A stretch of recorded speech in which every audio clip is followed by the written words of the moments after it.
할렐루야. 오늘 이 아침에도 또 말씀과 기도로 하루를 시작하는 여러분 가운데 우리 주님의 크신 사랑과 은혜가 함께 하시기를 축복합니다. 우리 이 시간 다 같이 찬송하면서 우리 새벽 기도에 시작할 텐데요. 찬송가 382장 우리 통합 찬송가는 432장입니다. 너 근심 걱정 말아라. 우리 새 찬송가는 382장 통합 죄송합니다. 통합 찬송가는 432장 우리 너 근심 걱정 말아라 찬송하면서 새벽 기도에 시작하겠습니다.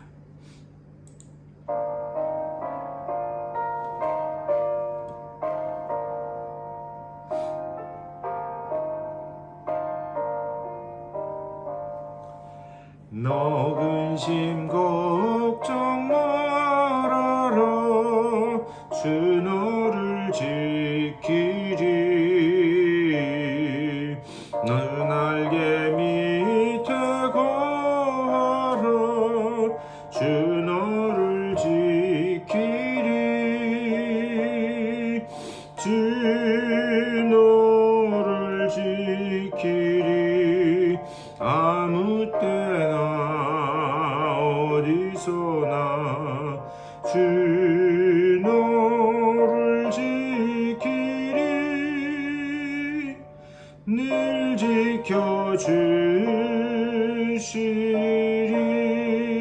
지켜주시리 어려워 낙심될 때에 주 너를 지키리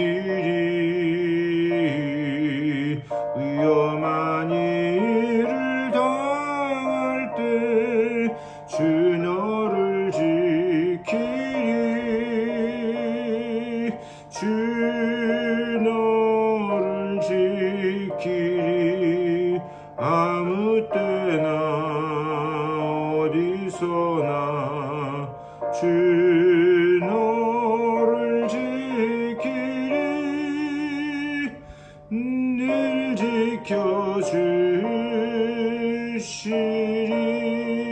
지켜주시리 줄것 미리 아시고 주 너를 지키리 구하는 것을 주시며 주 너를 지키리 주 너를 지키리 아무 때나 어디서나 주 너를 지키리 늘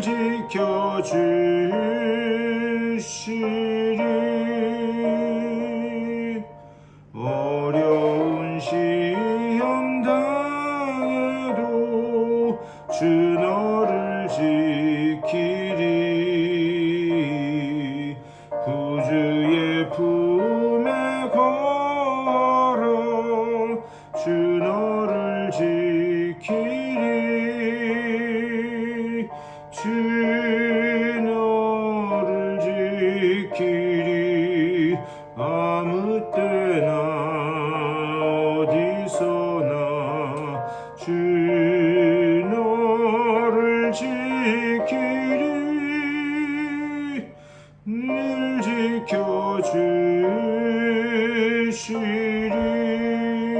지켜주시리 아멘. 우리 다 같이 기도하겠습니다. 주님의 은혜를 감사드립니다. 오늘 또 새로운 한 날 우리들에게 주셔서 또 주님 앞에서 찬양하며 하루를 시작하게 하시니 감사를 드립니다. 우리가 언제 어느 곳을 가든지 주님 지키시고 보호하겠다고 약속해 주셨사오니 그 약속의 말씀을 힘입어 또 그 언약의 손을 힘입어 아버지여 우리들 주님께서 맡겨주신 사명을 담대히 감당하며 발걸음을 뗄 수 있도록 인도하여 주시옵소서. 오직 그 주님의 말씀에만 우리의 소망이 있고 우리가 살 길이 있고 또 모든 문제 해결의 열쇠가 있음을 기억하고 말씀만 의지하는 우리 모두가 될 수 있도록 또한 붙들어 주시옵소서. 오늘 이 아침에도 주님의 말씀을 나눌 때에 주의 말씀이 들려지게 하여 주시고 깨달아지게 하여 주시며 또 말씀 붙잡고 담대히 나아가 승리하는 복되는 날 될 수 있도록 주의 인도하여 주시옵소서. 감사하고 우리 주 예수 그리스도의 이름으로 간절히 기도드리옵나이다. 아멘. 우리 열왕기하 8장 우리 한 번 더 보도록 하겠습니다. 열왕기하 8장 우리 16절에서 24절까지의 말씀 보시겠습니다. 열왕기하 4장 8장 열왕기하 8장 16절에서 24절까지의 말씀. 우리 여러분 성경책 펴시고 16절부터 24절까지 우리 다 같이 한 목소리로 받들어 읽겠습니다. 시작. 이스라엘의 왕 아합의 아들 요람 제5년에 여호사밧이 유다의 왕이었을 때에 유다의 왕 여호사밧의 아들 여호람이 왕이 되니라. 여호람이 왕이 될 때에 나이가 32세라. 예루살렘에서 8년 동안 통치하니라.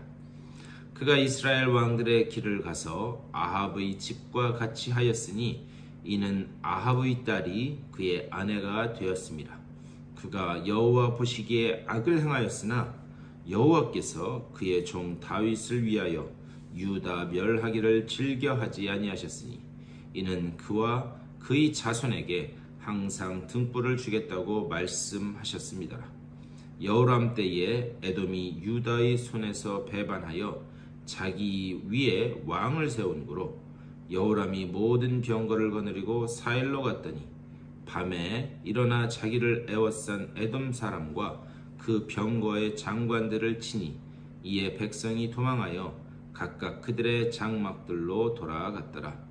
이와 같이 에돔이 유다의 수하에서 배반하였더니 오늘까지 그리하였으며 그때에 림나도 배반하였더라. 여호람의 남은 사적과 그가 행한 모든 일은 유다 왕 역대 지략에 기록되지 아니하였느냐. 여호람이 그의 조상들과 함께 자매 그의 조상들과 함께 다윗성에 장사되고 그의 아들 아하시야가 대신하여 왕이 되니라. 아멘. 오늘 말씀 가지고 또 우리 말씀 나누도록 하겠습니다. 우리 어제 말씀을 통해서 아람 왕 벤하닷이 이 하사엘에 의해서 암살당하게 되고 그리고 그 벤하닷의 뒤를 이어서 이 하사엘이 왕이 되는 아람의 왕이 되는 그 말씀을 나누었습니다. 그런데 이 벤하닷의 죽음 그리고 하사엘이 왕이 되는 것은 이미 하나님께서 엘리야 때에 예언하신 그런 말씀입니다. 다시 말하면 하나님께서 말씀하셨던 대로 비록 엘리사의 시대 지금 시간은 지나기는 했지만 하나님의 말씀대로 그대로 이루어졌다라고 하는 사실입니다. 그러면서 하나님께서 이방 나라들까지도 하나님의 손 아래 있다라는 것을 보여주는 거예요. 하나님은 이스라엘을 깨닫게 하기 위해서 이방 왕까지도 사용하신다. 하나님은 열방의 왕이시고 또 온 세상이 하나님의 섭리와 경영 아래 있다. 이것을 지금 말씀하고 있는 거예요. 그리고 오늘 우리가 읽은 이 8장 뒷부분 16절부터의 말씀은 계속해서 북이스라엘, 여러분 한번 가만히 보세요. 지금까지 북이스라엘에 관해서 말씀을 하다가 갑자기 이제 남유다 왕에 대해서 이야기를 합니다. 이 남유다 왕 누구인가? 여호람이라고 하는 사람에 관한 그런 말씀이에요. 오늘 16절에서 이렇게 말씀합니다. 이스라엘의 왕 아합의 아들 요람 제5년에 여호사밧이 유다의 왕이었을 때에 유다의 왕 여호사밧의 아들 여호람이 왕이 되니라. 이 16절 말씀을 이렇게 읽어보면 이게 여러 사람 이름이 나와서 복잡한 것 같아요. 그런데 설명드리면 이런 거죠. 아합이라고 하는 그 왕의 아들, 그 아들인 요람이 북이스라엘을 다스리고 있었습니다. 그런데 그가 북이스라엘을 다스린 지 5년쯤 되었을 때에 이제 남유다의 왕이 그때 누구였느냐? 여호사밧이라고 하는 사람이었어요. 그런데 그 여호사밧이 죽고 이제 그 아들인 여호람이 왕이 되었다라고 하는 그런 이야기입니다. 그리고 난 다음에 17절 여호람이 왕이 될 때에 나이가 32세라 예루살렘에서 8년 동안 통치하니라. 여호람이 몇 살 때 왕이 됐는가? 32살에 왕이 됐다는 거예요. 그리고 나서 8년 동안, 그러니까 겨우 이 8년 동안밖에 하지 않았기 때문에 그의 재위 기간이 길지 않습니다. 8년 동안 남유다의 왕이 되었다. 그런데 18절 말씀. 그가 이스라엘 왕들의 길을 가서 아합의 집과 같이 하였으니 이는 아합의 딸이 그의 아내가 되었습니다. 그가 여호와 보시기에 악을 행하였으나, 지금 남유다 왕 이 여호람에 관한 이야기를 하는데 그에 대한 평가가 무엇인가? 이스라엘의 왕들과 같이 되었다. 여러분, 사실 남유다와 북이스라엘 두 나라가 나눠져 있었지만 뭐 큰 차이는 없었지만 그래도 북이스라엘 왕들의 그 우상 숭배가 더욱더 심했습니다. 그런데 지금 남유다 왕이 이 북이스라엘 왕들처럼 그렇게 하나님의 길로 가지 않았다. 그 이야기를 하는 거예요. 우상 숭배에 빠져서 여호와 보시기에 악을 행했다 말씀합니다. 그런데 그 원인을 지금 어디에 있다라고 이야기하는가? 아합의 딸과 결혼했기 때문이다라고 지금 말씀하고 있어요. 여러분, 지금 이 여호람, 유다의 왕인 이 여호람이 북이스라엘의 왕의 딸과 결혼했다. 근데 여러분, 아합이 누구인가? 지금까지 우리가 계속 봐왔지만 아합은 이스라엘 역사상 가장 심하게 우상을 숭배했던 사람입니다. 그런데 그 사람의 딸과 결혼했다. 그러니까 그 딸도 별반 다르지 않았을 것이다 라는 것을 우리는 추측해 볼 수 있습니다. 그리고 그 아합의 딸이 결혼할 때에, 여호람과 결혼할 때에 자기가 섬기던 우상을 같이 남유다로 가지고 왔을 것, 이것은 아주 자명한 사실입니다. 근데 여러분, 이런 모습을 우리는 이미 어디선가 봤습니다. 어디서 봤는가? 열왕기상 시작될 때에 다윗의 뒤를 이어서 왕이 된 솔로몬이 왕이 된 후에 가장 먼저 한 것이 무엇인가? 바로 애굽 왕 바로의 딸과 결혼하는 것이었어요. 그런데 그것은 어떤 인간적인 사랑이 기초된 것이 아니라 당시의 결혼은 정치적인 결혼이었습니다. 솔로몬이 왕이 되자마자 애굽의 힘을 빌리면 조금 나라가 부강해지겠구나. 결국 그의 그 인간적인 생각, 그 생각 때문에 이 애굽의 바로의 딸과 결혼하는 일이 벌어져요. 그때부터 이스라엘에 본격적으로 우상이 들어오기 시작됩니다.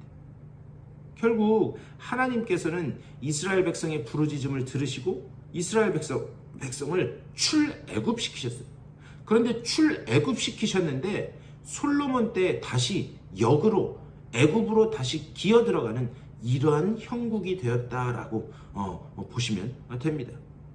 애굽이 가진 가치관, 애굽이 가진 그 종교, 문화, 그것이 다시 이스라엘 땅에 들어옴으로 인해서 온 나라가 종교적으로 혼란하게 되었다. 이것이 누구 때 다시 벌어진 일인가? 솔로몬 때 벌어졌다는 거예요. 그런데 그 일과 똑같은 일이 지금 이 여호람 때에 벌어진 겁니다. 여호람이 아합의 딸과 결혼하면서부터 북이스라엘이나 남유다나 온 나라에 그냥 종교 혼합주의가 일어나서, 그래서 우상을 따르고, 그렇다고 하나님을 또 섬기지 않는 건 아니에요. 우상도 섬기고 하나님도 섬기고 내게 복주는 그 신만 섬긴다라고 하는 그런 말도 안 되는 신앙의 형태로 나아가게 됩니다.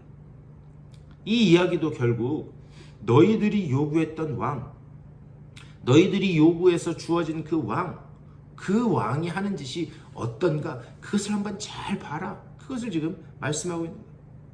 이 말씀을 통해서 결국 너희들의 진정한 왕, 이스라엘의 진정한 왕은 누구인가? 그것을 말씀합니다. 결국 우상 숭배의 결과는 무엇인가? 그 결과는 북이스라엘은 아수르에게, 그리고 남유다는 바벨론에게 패망하게 되고 포로로 끌려가는 그런 결과를 낳게 됩니다.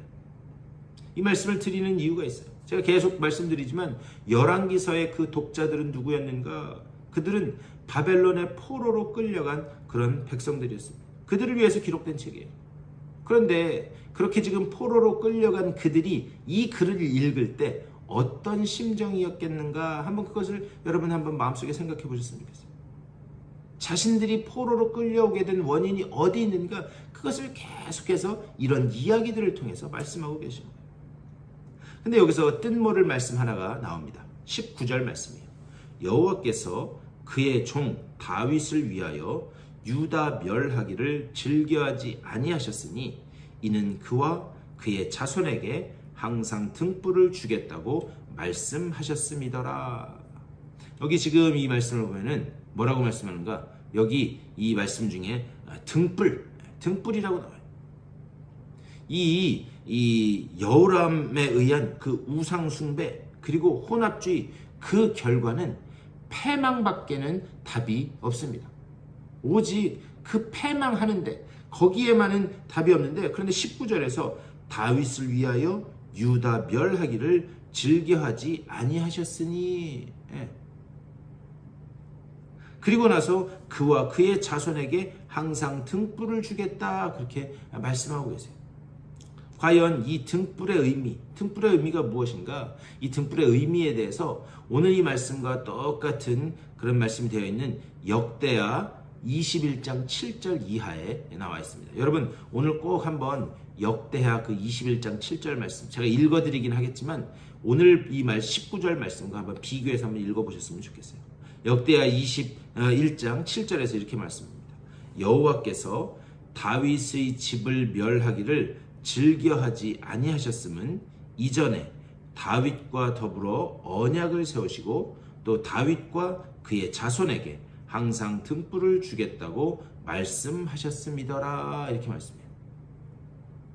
자, 여기 오늘 19절 말씀, 이 19절 말씀과 같은 말씀입니다. 근데 둘 사이에는 아주 미묘한 그런 차이가 있습니다. 우선 역대하 말씀에서는 뭐라고 이야기하는가? 여호와께서 다윗의 집을 멸하기를, 이렇게 말합니다. 여호와께서 다윗의 집을 멸하기를, 여기서는 다윗의 집이라고 말씀합니다. 그런데 오늘 본문 말씀에서는 뭐라 그러냐? 그의 종 다윗을 위하여. 역대하에서는 다윗의 집, 그리고 오늘 말씀에서는 다윗을 위하여. 두 말씀을 비교해 보면 이 역대하의 말씀이 더 다윗의 집, 다윗의 후손, 이것에 대해서 강조하고 있습니다. 과연 왜 그런가? 이 역대기 말씀도 우리가 잘 이제 앞으로 볼 텐데요. 역대기 말씀은 언제 기록되었는가? 역대기 말씀은 그 포로에서 돌아온 사람들과 이제 돌아와서 이스라엘 땅에 정착한 사람들, 아직 포로기에 남아있는 그 중간 시기에 기록된 말씀이 바로 이 역대기 말씀입니다. 2차에 걸쳐서 이스라엘 백성은 예루살렘으로 돌아왔습니다. 그런데 예루살렘 땅은 완전히 황폐해져 있었어요. 그래서 포로에서 돌아온 사람들은, 그래 이제 우리가 드디어 고향 땅으로 돌아왔구나, 이제 다시 한번 여기를 재건해보자. 그래서 열심히 물심양면으로 서로 도와가면서 이 모든 이 예루살렘 성을 세우는 일에 협력을 합니다. 근데 문제는 뭐냐? 가만히 하나하나 하면서 보니까 예전의 영광만 못한 거예요. 무슨 말인가? 그들은 비록 포로로 있었지만 바벨론의 그 초강대국의 문명을, 초인류의 문명을 이미 경험한 사람들이었습니다. 그러니까 자신들이 봐왔던 것과 이 지금 자신들이 건축하는 것, 이것을 비교해 볼 때 이 옛날 영광만 하지 못한다. 그리고 점점 외부의 방해 공작 이런 것들이 있으면서 그 처음에는 뭔가 되는 것 같다가 점점 그 속도도 느려지고 그리고 지지부진해지게 됩니다. 처음에는 열심히 했는데 근데 점점 속도가 느려진다. 아, 이거 예전 영광만 못하네. 이런 생각들이 그들 속에서 일어나게 됩니다. 그런데 이런 생각들에 잡혀있던 그 백성들에게 하나님께서 말씀하시는 거예요. 하나님께서 너희들에게 무엇을 약속하셨는가? 다윗의 그 집안의 후손들인 너희들에게 하나님이 약속하신, 영원히 등불을 끄지 않겠다라고 하신 그 약속이 있지 않느냐? 그 약속을 잊지 말고 지금 지지부진한 것 같아도 하나하나 이 모든 과업을 완수해 나가라. 하나님은 지금 그것을 말씀하고 있는 거예요. 그렇다면 이 역대하 27장에서 말하는 등불이라고 하는 게 성경 전체에서 어떤 의미를 갖고 있는가? 요한계시록 21장 23절에서 이렇게 말씀합니다.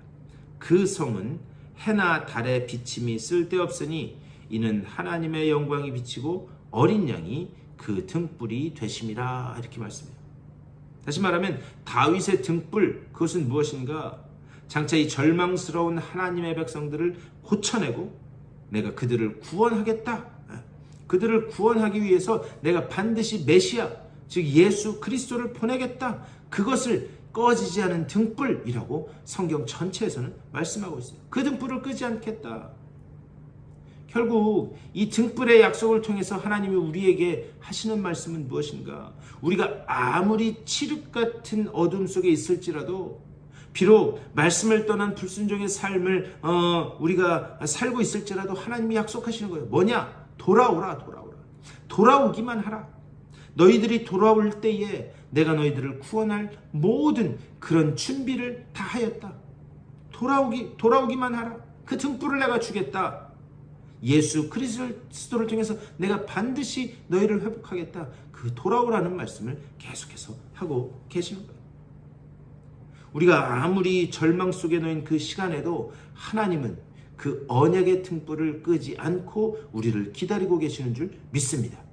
오직 이 꺼지지 않는 예수 그리스도, 우리의 소망 되신 빛이신 예수 그리스도, 그 등불을 안에서, 그 등불을 의지하면서, 이 약속을 의지하면서 여러분들의 삶 가운데 어떠한 상황이 있든지 간에 말씀 가운데서 또 주님의 그 언약의 약속을 믿고 담대히 발걸음을 떼시는 여러분 다 되실 수 있게 되기를 주님의 이름으로 간절히 축원합니다.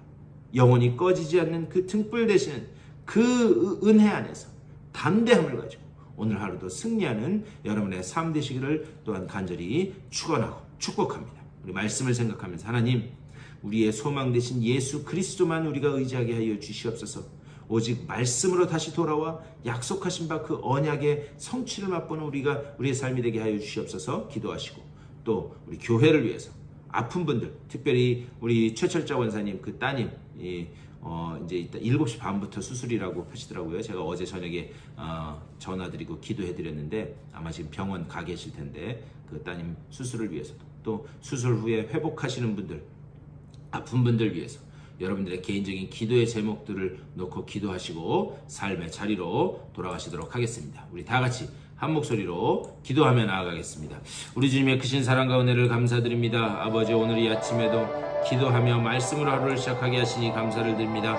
주여, 우리들이 꺼지지 않는 등불, 우리의 영원한 소망 되시는 그 등불 되시는 주님만 의지하고 나아가는 우리 모두가 될 수 있도록 주여 붙잡아 주시옵소서. 주님의 그 은혜의 손길을 아버지와 통하여 하나님께서 인도하시는 대로 한 발 한 발 걸어나가게 하여 주시고, 아버지와 주님께서 도와주시는 그 길 가운데 하나님의 아버지여 그 언약의 성취를 맛보는 아버지 우리들의 삶이 될 수 있도록 인도하여 주시옵소서. 아버지여, 주님의 그 빛이 우리를 향하여 비치고 계심을 믿으며, 아버지여, 지금 우리의 그 앞에 놓인 현실이 아버지여 깜깜한 그런 현실 같아도 그 영원한 빛이 우리에게 비치고 계심을 우리 깨닫고, 아버지여 그 빛을 향하여만 담대히 걸음을 떼는 아버지여 우리 모두가 될 수 있도록 주여 인도하여 주시옵소서. 주여, 주의 말씀이 우리와 함께하고 주의 말씀이 우리를 여전히 붙들고 계심을 믿사오니 아버지여 말씀으로 돌아와 말씀에 순종하며 나아가는 우리 모두가 될 수 있도록 주여 인도하여 주시옵소서. 이 말씀에 순종하는 주님의 백성들이